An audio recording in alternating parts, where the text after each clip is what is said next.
Hi and welcome back to the Training121 Podcast. This is episode number 8, which we're going to do a question and answer session. So we put out on our Instagram for some questions from obviously our followers, and we're going to go through a couple of them. Other than that, really just thanks for the continued support, and make sure you follow us on all our social media platforms, and obviously whatever you listen to the podcast on, whatever platform, if you could leave us a rating and a comment, would be nice, a review. Yes. So first question was, what to say? Oh, it was about motivation. Yeah, so it was, how do you stay motivated? And we're going to take it for us, so us as a business and as a supplemental training business, how we stay motivated, especially given the last couple of months. So, anyone have any starts they want to make on it? Motivation's a poor word. I think it's too short term. Yeah, depends on who you like. Label. I would say short-term motivation. Yeah, this is an issue. When I think motivation, I think short-term as well. So, what would be a better word to describe it? What, determination, drive? What is it? What discipline, is the I think. Discipline towards goal. Yeah, discipline can go many ways, but when I think motivation, I think just like short-term videos that people need, like short kicks of energy to stay motivated for like a day or 2 days or something like that. And I don't think that's what long-term will win out. The opinion I get of that question is somebody thinking like that this is like something we don't want to do. I find motivation is a word that is directly associated with things you don't want to do. So say for example, if it's homework, like where you getting your motivation through your homework. Whereas I think people need to cut the motivation thought process and flip it to an area more so of discipline, particularly for tasks that you don't want to do. I think also in the context of how they asked that question, in terms of how do you stay motivated, maybe they're focusing more so on one part of their training program which they dislike. So say for example, it could be keeping cardio levels very high outside of team sessions. I think you need to look at the bigger picture and scrap away the fact that you're doing one piece that you need motivation to do, whereas you should see everything in regards to your journey as steps that are non-negotiable. So it's just a matter of applying discipline to those aspects in your life. And if it's something you love, I think it comes from within, like intrinsic methods of motivation. So if it's you're constantly seeking extrinsic, like which is the external side of things, I don't think it's something you want to do then, or you love doing, or will dig in and do.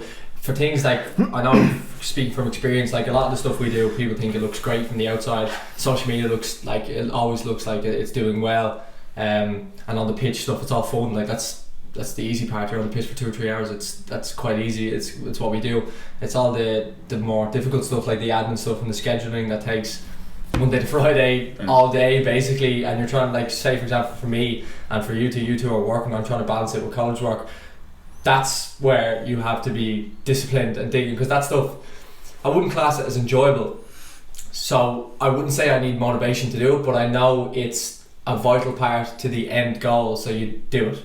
And I don't think you need motivation to do that. I think you just, if you love it and you know like what needs to be done in order, it's a part of the process and you want to get it done, then you don't need anything from the outside. I don't need you to come and tell me you need to do this or here's something. Now every so often there's nothing wrong with being reinforced of something that you need to do. There's nothing wrong with that. But if you're constantly seeking it, it's not good. It has to come from within, some sort of motivation. But I think that, again, when I think motivation, I think of those people who are constantly seeking those like 2-minute videos of a spark of adrenaline, then they're gone, they're there for like 2 or 3 hours doing something, then it just goes. Like, obviously you don't want to do it if it's not, that doesn't mean you shouldn't do it. Like you were saying for homework and like for me college work, I wouldn't say I need motivation, but I don't want to do it. It's not something I like. It's not a huge part of my life that I know I need to do it, so that's why you have to dig in and do it, but I don't need external motivation to do it. So I think if you're constantly seeking things from outside to try and to continue what you're doing, it's obviously something that you don't want to do. So there is a time and a place for homework and stuff that's not enjoyable. You just dig in, you do it. Maybe you need short-term kicks of motivation just to do them and get them ticked off, but for some things that's long-term. So if it is for your training, for us, for building a business and something bigger than a business, it has to come from within. I think the way you said intrinsic motivation, you can almost flip that to the word discipline. And then obviously the extrinsic side where you're getting it from outside sources. I think Bobby's made kind of points I agree with. It's more discipline than motivation. Like discipline is your day-to-day tasks, your routine, even from, again, shout out to the High Performance Podcast. I know myself and you have listened to a lot of it, especially recently, where they're obviously talking these high achieving people, where it's like people like Rio Ferdinand, Johnny Wilkinson, all these high achieving people from different aspects of sport and just business in general. Like they had Eddie Hearn on there the other day. You're kind of expecting when you're listening for them to say this magical thing they all do. So everyone wants the secret sauce. Yeah, but there there's is no nothing. secret sauce. Yeah, it's just nothing, like all discipline is probably the simplest way to put it. It's whether it was like Rio Ferdinand getting 2 or 3 buses to training when he was young, when he was in West Ham, or again Eddie Hearn had made an interesting point because his father was obviously known as what was his father's name? Frank Hearn, is it? But he was always known as his son, rather than, and his whole idea of being disciplined was that he wanted to be known as Eddie Hearn, and then obviously he's gotten there. He's probably one of the biggest boxing promoters in the world currently. So I think it's, to answer the question in a short way, it's more about discipline and learning how to, and getting into a routine and staying disciplined to task, the ones you do want to do and the ones you obviously don't want to do. The ones that you do want to do, you don't need as much, let's say. It's more routine. Well, also knowing what you're good at and what you can do easily and what you enjoy, and also, like, I'm just going to use myself as an example because it's just easiest, that I don't like doing loads of parts of college work, but I know I need to do it. So it's not like a case where I need someone to tell me. I know I need to do it. So I think it's something you can't really describe, but you know you have to do it. So for things like that, I know I have to. You just do it. For homework and all that type of stuff, you just bite the bullet and you have to get it done, because no one's gonna, like, in the bigger picture, no one's just gonna tell you what you need to do every single day of your life. So there has to be times where you have to realise that as a person you are gonna have to take responsibility for what you do, and then again that comes from discipline. And then for the things that you wanted to, like, do long term, 5-10 years down the line, like what we are doing now with Training121, it comes from within. You know, like there's certain aspects that are a part of the process that maybe not be enjoyable, but the likes of Rio Ferdinand taking 2 or 3 buses, did he enjoy them?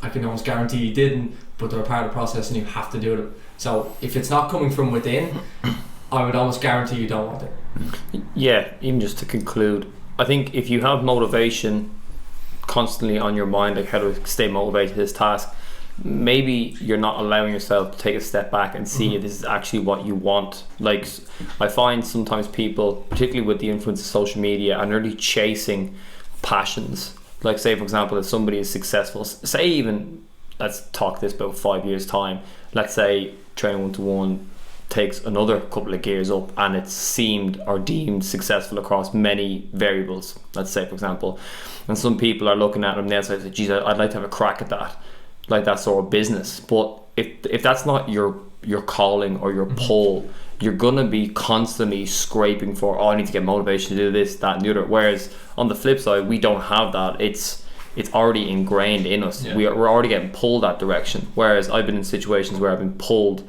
or I thought I wanted to do something, but I kind of saw myself nearly pushing myself to do the work, and I knew at the end of the day, I was like, this doesn't really fit where I want to be in a couple of years. So you just need to have a good look at yourself and see, is this really what I want, or am I just chasing let's say the things that come with it, rep, money, fame, anything, you know? That's a good way of putting it. Yeah, you'll know. I think that's what, when I say self-awareness, and something I actually use quite a lot, getting to know yourself is probably one of the best things, and I'm still getting to know myself, which is good, just using myself as an example. But you'll know. If you don't want it, you know inside, even if you haven't admitted it to yourself. When you take a step back, it's very easy to tell. It's happened with me in playing football. Like, I knew probably when I was 15, 16, but I played till 17, 18, 19. It was only when I was 18 going into my final year, I took a step back and I was like, no, this is not for me. Playing, no, definitely not. I didn't like the dressing room environment, all that type of stuff, just wasn't for me. And I went on and had my best year, actually, just because I took a step back and enjoyed it for the year, and I was like, but I knew at the end I was done. While some players, since obviously this is kind of football specific, it's okay to not be the next, like Ronaldo, be the next Messi, be the next whatever, like whatever your level is. Sometimes to step back and go, I might not be a pro, but I can still play it and enjoy it. Sometimes that's probably the best thing you could ever do, rather than go, I have to be a pro, I have to be, because once you do that, you get very bogged down. It's a difficult life then, very, very difficult. You can't lock your mind into one reality. No, you have to keep, I'd say, a constant stock check of yourself.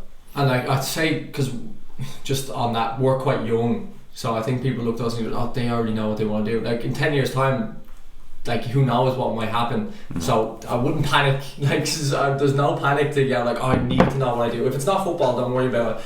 It doesn't mean that once you go into college, like I'm doing marketing at the moment in college. Am I going to be a marketer? Probably not, let's be honest. But it's something for 4 years I know, or 3 years, that is quite good for me. I've learned a lot of things about myself, not even about the marketing side of it, but just different aspects of myself as a person, and then you move on. But if I didn't have Training121, I don't think there'd be any need for panic. There's loads of time, you have loads of experience, you're going to meet new people, you're going to do new things. There's no panic like, I need to be motivated to do this thing now, I'm 16, 17. Sometimes you just need to relax. Relax, take a step back. I think is one of the best things you can say. But just know yourself, and then if you're not motivated all the time, don't worry about it. Like it might not just be for you. Is an important thing to know. Next question. Question. So this one's gonna cut close to the United fans. Obviously, with our third and fourth place prediction in the Premier League prediction, and G being a bit more realistic with the 7th. Someone asked, Ole in or out? I have one answer. 2 answers. I'm not sure. I have 1 point. I haven't really thought about it. And I think it's because football, especially manager in particular, you're so scrutinised at that. And I remember Gary Neville said this years ago. He says he will never be seen on TV calling for a manager to be sacked, which is a good way to be. And I'm going to stick to that myself, because take anyone's job. If you work, let's say some listeners might just be working a normal enough 9 to 5 job.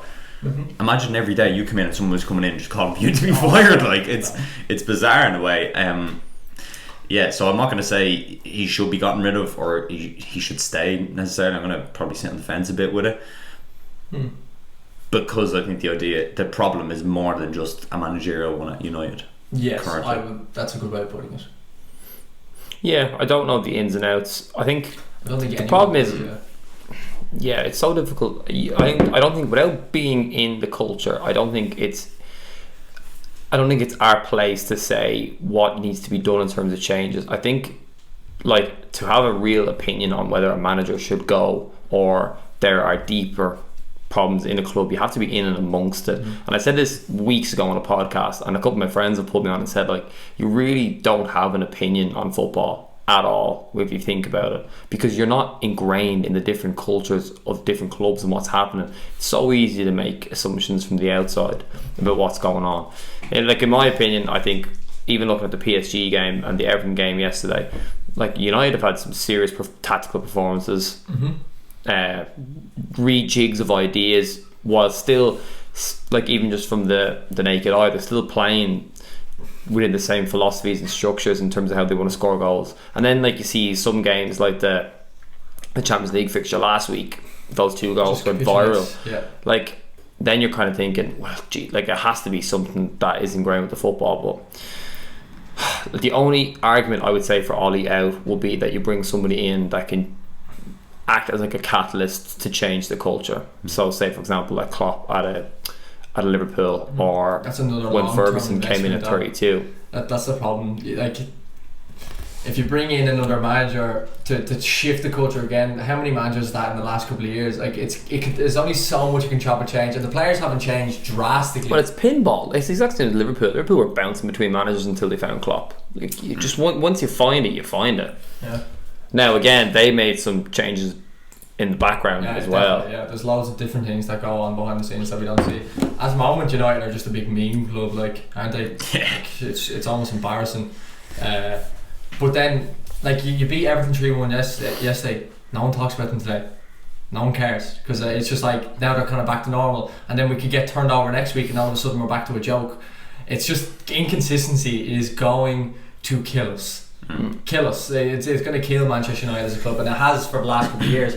One thing I'd actually have an argument for, Ollie, and it's a good thing and a really bad thing on top of that. We are absolutely fantastic away from home and very good against top sides, and we are brutal against poor average sides, and that's a real issue. If you can't pick up points against them and, like, you're relying on your bigger games, I think someone said it in commentary yesterday, he always knows how to get big results. So he beats Everton yesterday. Everton obviously playing good, big result against PSG, big moments like that. and then you just go and get thumped 6-1 by Spurs, or you go like just things like that happen far too frequently. The 2 goals against Istanbul. Yeah, disgraceful. Like disgraceful.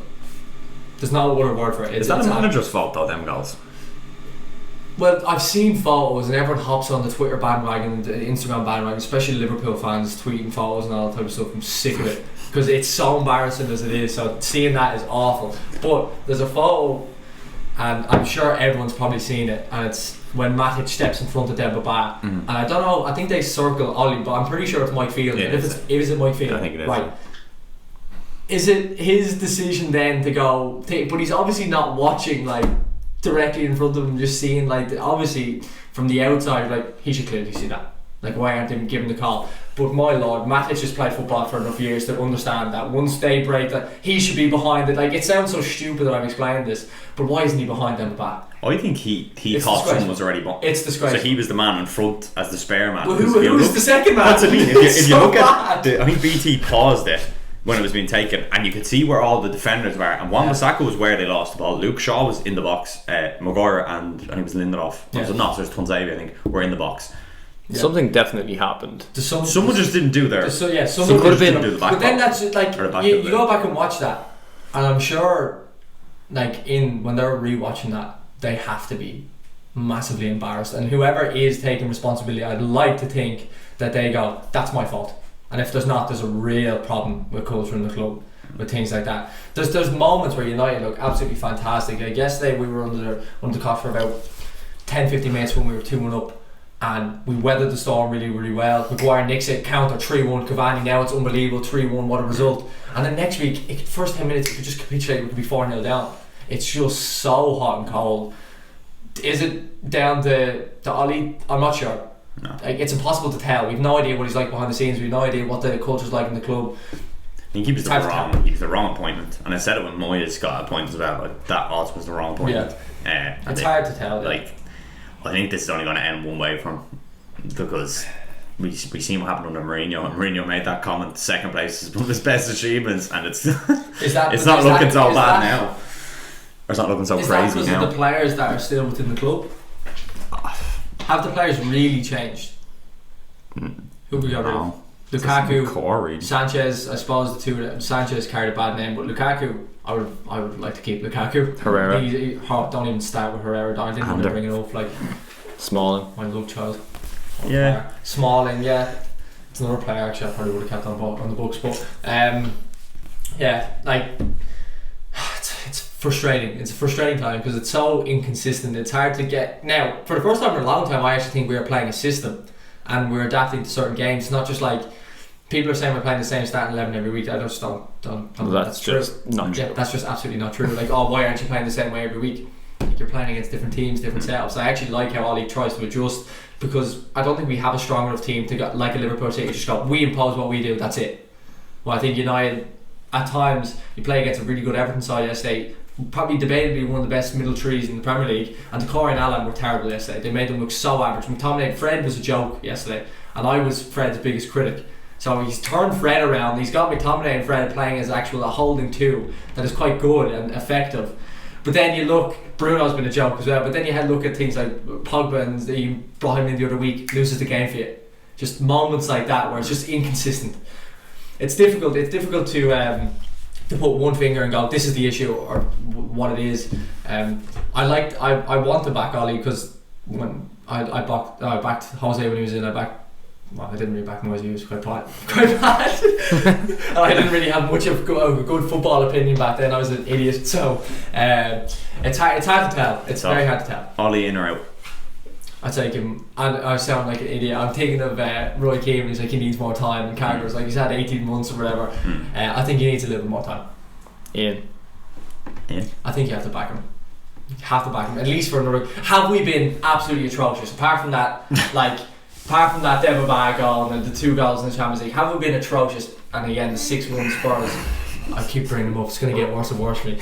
But have we been absolutely terrible? Like, there's times when we played on the yes. I wouldn't say that. No, I wouldn't say that. There's times under Jose where we were maybe, I know you could debate it's about results, but we were playing for 6 months and good lord, it was so bad. To watch, so bad there was nothing happening. It was stagnant. Now I just describe this as a meme club, but that's only because Liverpool fans hopping on the bandwagon of Harry Maguire and stuff, but we won't get into that. But I think for the first time in a long time, results maybe are fluctuating. That's the problem, it's the inconsistencies, but there's something slightly happening now. That could go in 2 months like that, so it's hard to tell, but I think back in for another at least another bit.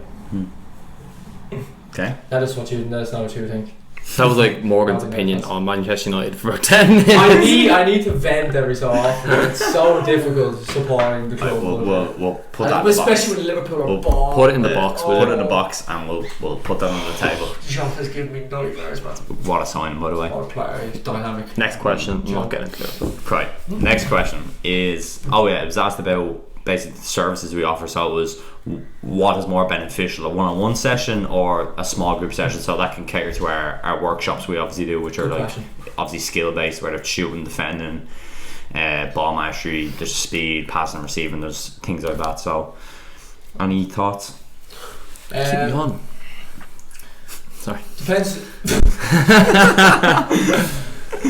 My services are boring usually.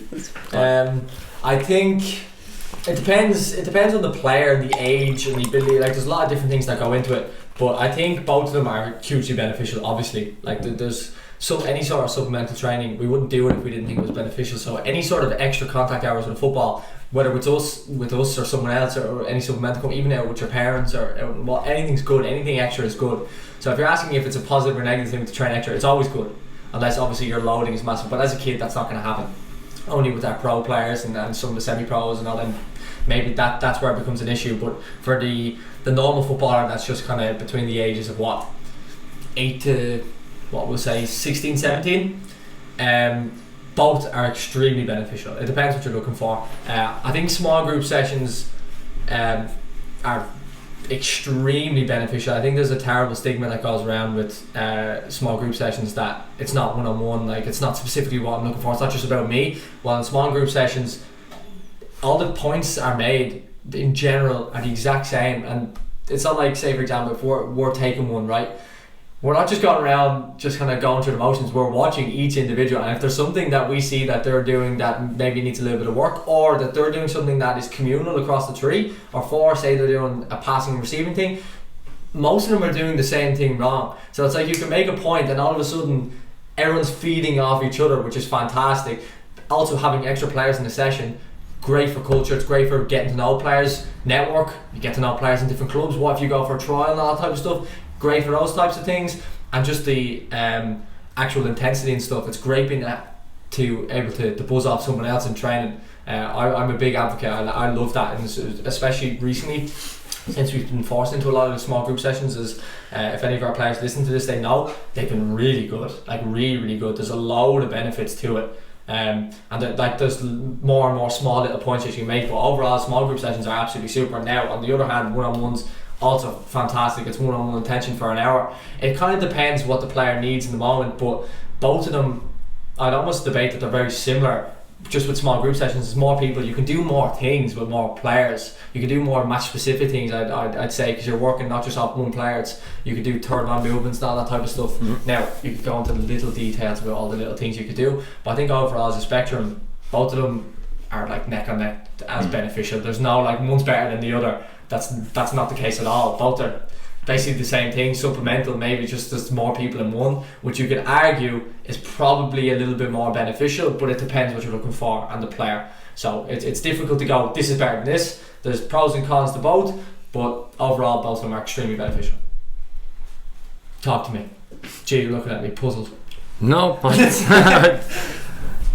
just a lot. I'll say. If you have something yeah, again, everything Morgan said, just kind of echo it, but the idea of the social aspect is really, really important. Like, you can and the age gaps are sometimes interesting, because you could have, I know the other day I had a group from like 8 to maybe 12, and only 2 of the players would have previously known each other, but when you put them in, you have them working in pairs, and you always kind of make a point of obviously mixing up the pairs at times. You'd be surprised what kids actually or how simple they'll just get on with each other, and all of a sudden the idea of learning how to communicate with somebody new, social aspects like that, knowing when to encourage people, the networking side of things, you might make a friend for life in it, which you just know about, you don't know about. And then the other side, the small side of training, is like a group that was kind of, the youngest player would have been 14, the oldest was kind of 17, so that's a big age gap in terms of physical development and even just speed of play. Like that's when players really kind of turn the notch and become men essentially physically. This is a group of lads, just for context, and for that player who's 14, they were technically able to keep up with it with the session, so it's really, really beneficial for them, because all of a sudden they're playing at a little bit quicker of an intensity in our sessions. And the other players, the older players, can learn almost how to help a younger player through maybe a session, like, which will happen when they get older and they're maybe in their mid-20s, and an 18-year-old comes into a team. Can they help that player in the environment, in games? And it's just about building them habits from that, and you get a lot more communication in terms of, if you have passing patterns going on, you can add a lot more detail to communication, because when it's only you and one player, it can get limited at times to what you can work on. But when you have more players, you can add more variety, and communication is one of the biggest things we harp on about as a habit, just always nailing it. Just one thing on that is what you're saying about age gaps and stuff. I think what we are definitely delving into a little bit more now is not just, obviously we focus on pitch things.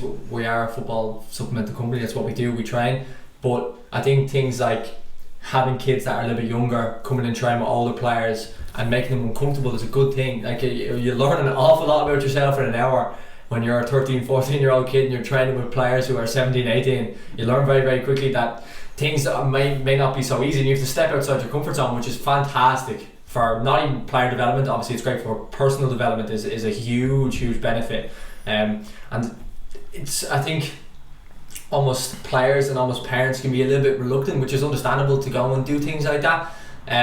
Whether you're training with older players or younger players, I think there's a degree of egos in a lot of the things that we work with. We're like, I don't really want to work with a young player, I don't really want to work with an older player.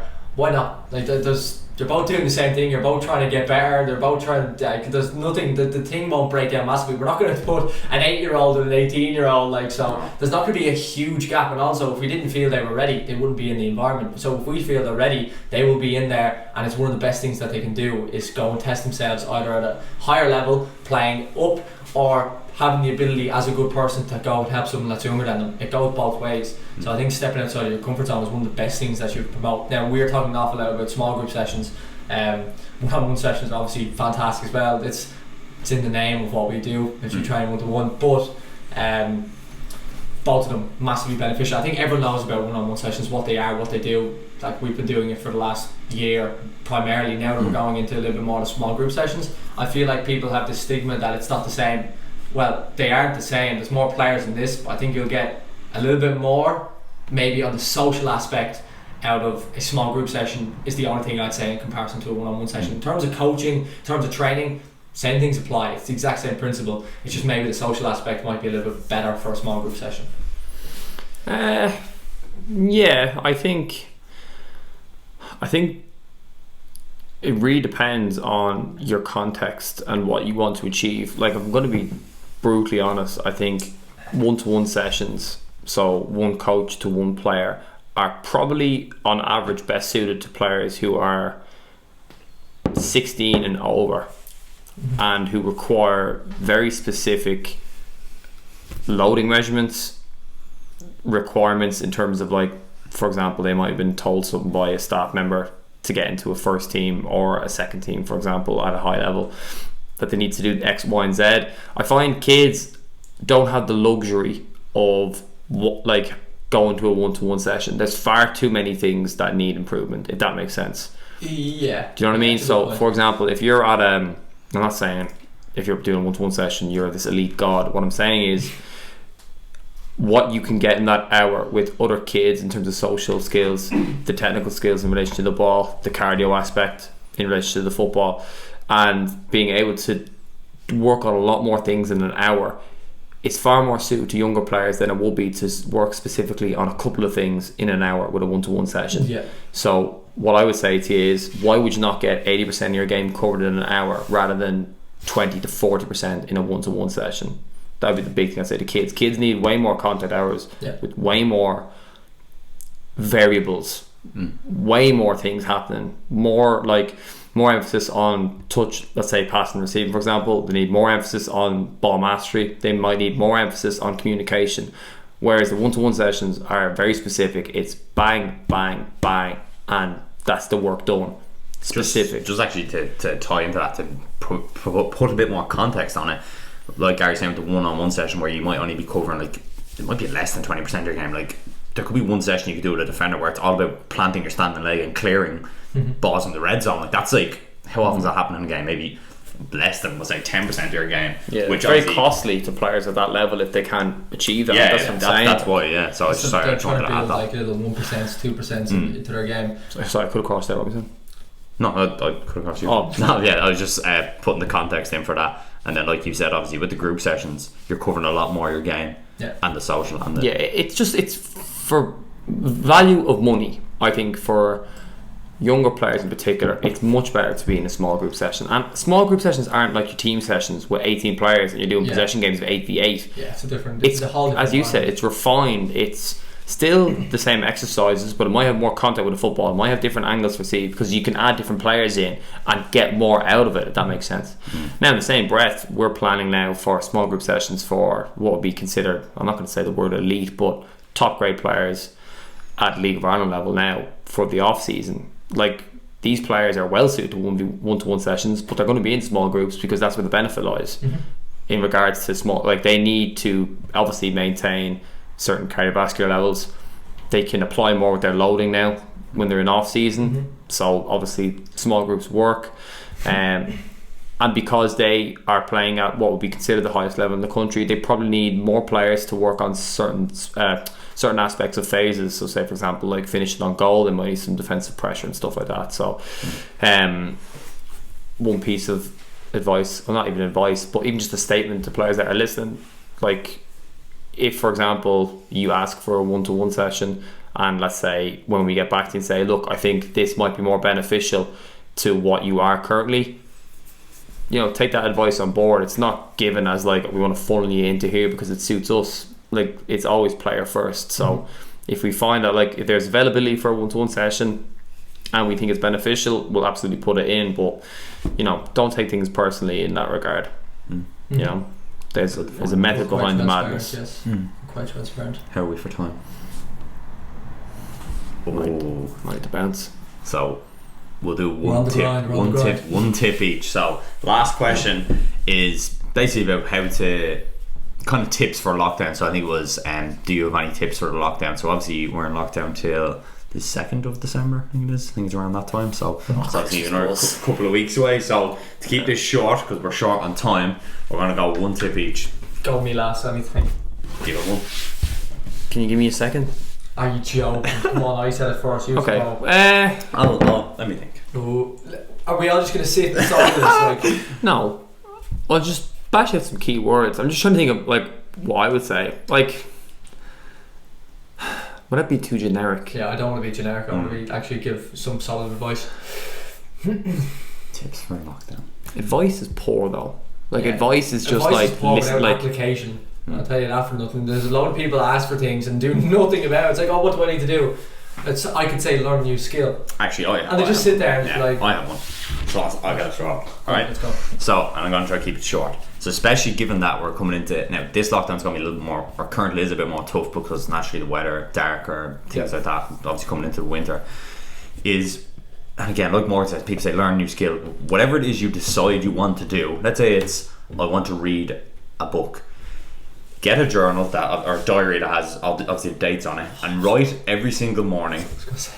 Really? I was going to say. Well, you can have a diary. Every single morning, let's say, so at the top of your tomorrow be Monday for us, obviously, I would write read book and put a box. And when you read it, or when you write it and put it on paper, it becomes real, and you have to do it. It's accountable. Because if you just say, oh, I'm going to read tomorrow, you're the only one who's saying that. If it's, well, for me anyway, when I write something down, I know I have to get done and tick the box and get your day started. We always have journal. We all have journals. I was going to say my one that I was thinking about there, and I was trying to think of a generic way, or not a generic way to say it, is scheduling. I'm a for me, if I didn't write everything down, good lord, my head would be in the clouds. I need something to go off, because currently with everything that I'm doing, I have an awful lot on my plate. So if I don't write it down, I'm probably going to lose one or two things that I need to do that might be like minor percentage important, but they're important. And when you're in a lockdown and stuff, and you're kind of stuck to doing nothing, it's very easy to sit in the house and flick through your phone for 3 hours and not notice the days go by or notice the hours go by. So to have something to actually work off, and it might just be small little things, walk the dog, clean my room, whatever it is. If you have small little things like, I need to do this today, just tick them off. Have them there, have them go, I need to do this. Homework, I have history essay due next Wednesday. There you go, write it down. As long as it's there, like you're saying, you have to go and do it then. You can't just go, because it's very easy, especially in lockdown stuff where you're not doing anything external. I find when you're doing anything external, I start feeding off things, other things, because everything's going in a certain schedule. But when you're not, you're just sitting there. It's very easy to forget about small little things as they go by. To schedule, and kind of like you're saying, to write out things becomes surreal. A bit of advice I'd say as well. Yeah. Gee, finish us off here. Give us a belter. Discipline. Are you messing? How? Messing. It was so solid. Context. What do you mean context? Discipline is like the key word for anything that you want to do in your life. Absolutely. And like, let's be honest, people, you're not doing anything at home, I'd say. True. Like, you're not doing anything. Yeah. I guarantee you, people, as you say, flicking through their phones 3 hours saying, what advice would you give me in lockdown? Huh? Could be listening to us. Listen to us. Not doing anything. Well, it's nothing if they don't go apply what they say or what we said. Write out your damn schedule. Write out your day. And do not make excuses. So we went from trying not to be generic to all giving the exact same answer. But no, it's good though. That is the goal. It is good. That is the goal. It is good. And by the way, people, this doesn't mean like you need to be up at 4 a.m. doing army struts for the hour when you get up. Army struts. I mean, like, if you have free time, schedule it in. Yeah. You know? Yeah. It doesn't need to be bang all day, doing something all day every day. It just means you have certain aspects to do. Write them down, do them gradually over the week. Right. Yeah. Good to go. Good. Right. Thank you for your questions, everybody. Appreciate it. We really obviously appreciate support, the questions. Anyone ever has any comments or feedback for the podcast, you can obviously send it to us on Instagram or the email, whatever it might be, or through any of our social media platforms. Other than that, thanks for listening and watching. We'll see you soon. Thank you very much.